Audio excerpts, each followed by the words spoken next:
बिस्मिल्लाहिर्रहमानिर्रहीम। अस्सलाम वालेकुम दोस्तों, एक नई वीडियो के साथ हाजिर हैं। चलिए अपनी वीडियो स्टार्ट करते हैं। अमेरिका अपने B-1 बॉम्बर्स जो हैं उनको परमानेंटली नॉर्वे के अंदर डिप्लॉय करने जा रहा है। तकरीबन 200 पर्सनल यानी कि एयरफोर्स के बंदे जो हैं वो भी नॉर्वे जा रहे हैं। अब नॉर्वे भेजने का क्या मकसद है? अब नॉर्वे के करीब आपको पता है कि रशिया है, रशिया के साथ अमेरिका की वैसे ही नहीं बनती, लेकिन असल मकसद जो है वो है आर्कटिक के ऊपर नजर रखना और आर्कटिक के ऊपर अपनी इजारादारी को कायम करना। अब आर्कटिक के ऊपर क्यों ये सारी दुनिया की नजरें जम गई हैं? आर्कटिक के नीचे कहा जाता है कि बहुत ज्यादा दुनिया के खजाने हैं, तेल हो गया, गैस होगी या और भी नेचुरल रिसोर्सेज जिनको आप कहते हैं। अब इन बड़े ममालिक की इन रिसोर्सेज के ऊपर नजर आ गई है और वो इन रिसोर्सेज को अपने काबू में करने के बारे में उन्होंने प्लान्स बनाने शुरू कर दिए हैं। रशिया आर्कटिक के ऊपर अपना हक समझता है, अमेरिका इसको अपना इजारादारी बनाने की कोशिश करता है। हालांकि दूसरी तरफ अगर आप देखें तो दूसरी तरफ कनाडा है, अमेरिका का हिस्सा जो अलास्का है वो आर्कटिक सर्कल के अंदर आता है। तो इस वजह से जो बड़े ममालिक हैं इनकी जो इस वक्त टसल है वो आर्कटिक के ऊपर हो गई है। जब मैंने आपको पेंटासिर के ऊपर वीडियो बना के दी थी तो मैंने आपको ये बताया था कि अमेरिका ने क्यों पेंटासिर को स्मगल किया है और इसको क्यों वो लेके गया अपने पास, इसको क्यों स्टडी करने जा रहा है वो। उसकी और बहुत सी रीजन के साथ साथ एक मेन रीजन ये है कि ये जो पेंटासिर सिस्टम है इसको रशिया ने अपने आर्कटिक फोर्सेस के हवाले कर दिया और अब अमेरिका जो है वो इस पेंटासिर सिस्टम को बहुत ज्यादा करीब से देखना चाहता है। अमेरिकन एयरफोर्स की एक ब्रांच है जिसको आप कह सकते हैं United states air force Europe, USAF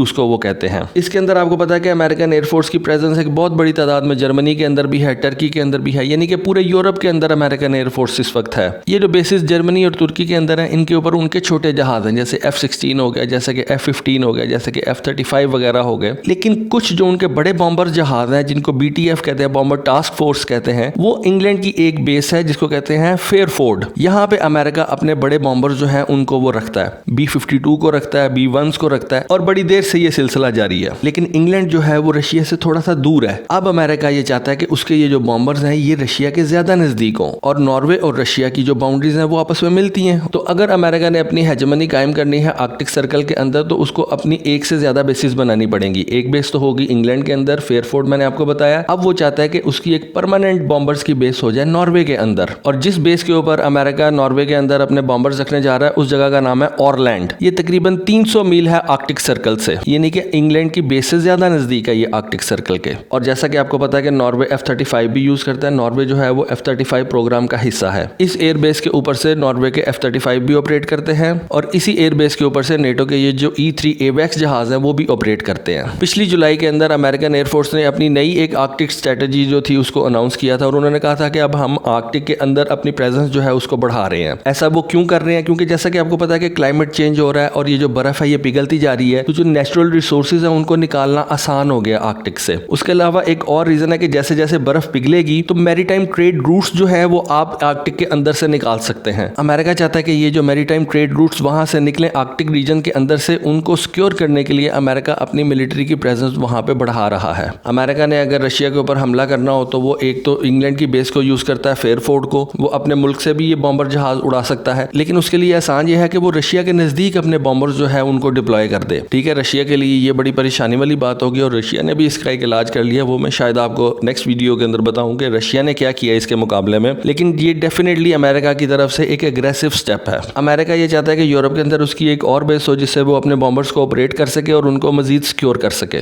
पिछले साल बहुत सी खबरें आई थी कि अमेरिकन एयरफोर्स के F-16 और नॉर्वेजियन एयरफोर्स के F-35 ने B-52 बॉम्बर्स के साथ मिलकर आर्कटिक सर्कल के ऊपर बहुत ज्यादा फ्लाइट्स जो थी वो करना शुरू कर दी थी। अमेरिकन नेवी जो है वो भी नॉर्वे के अंदर एक नेवल बेस को यूज करती है और पिछले साल से रशिया ने भी अपनी सबमरीन्स की मूवमेंट जो थी वो इस आर्कटिक सर्कल के अंदर बहुत ज्यादा बढ़ा दी थी। इन बातों से पता चलता है कि ये जो आर्कटिक सर्कल है ये इस वक्त स्ट्रेटेजिकली बहुत ज्यादा इंपॉर्टेंट होता जा रहा है। तो दोस्तों ये थी एक छोटी सी खबर जो कि मैंने सोचा आपके साथ शेयर करूं, इसकी डिटेल्स जो है वो आपको बताऊं। अब रशिया क्या करने जा रहा है इसके ऊपर मैं एक अलग से शायद एक वीडियो बनाऊं। तो दोस्तों आप इसके बारे में क्या समझते हैं कि ये जो कॉन्फ्लिक्ट है ये क्यों अमेरिका हर वक्त जो है वो कॉन्फ्लिक्ट की तरफ भागता रहता है? आज के लिए बस इतना ही। Thank you, Allah Hafiz.